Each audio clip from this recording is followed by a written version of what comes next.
एका वर्षात 12 ते 13 शिवरात्री येतात. म्हणजे अमावस्येच्या एक दिवस आधी महिन्याची सर्वात काळोखी रात्र.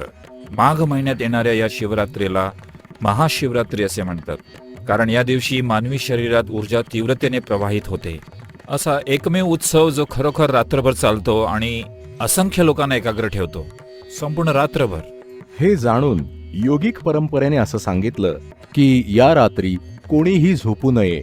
तुमची पाठ सरळ असावी, ज्यामुळे तुम्ही ऊर्जेच्या नैसर्गिक उद्रेकाचा लाभ घेऊ शकाल, जेणेकरून ती वरच्या दिशेने सरकेल. आणि आपण इथे वेलियांगिरीच्या पायथ्याशी असताना एक गोष्ट आहे, ती म्हणजे वेलियांगिरी पर्वत हा कृपेचा धबधबा आहे, जी प्रत्येकाने अनुभवायला हवी. त्याशिवाय भौगोलिकदृष्ट्या मानवी शरीरात वरच्या दिशेने होणारी ही ऊर्जेची नैसर्गिक हालचाल विषुववृत्तापासून 33 अंशापर्यंत सर्वोत्तम असते.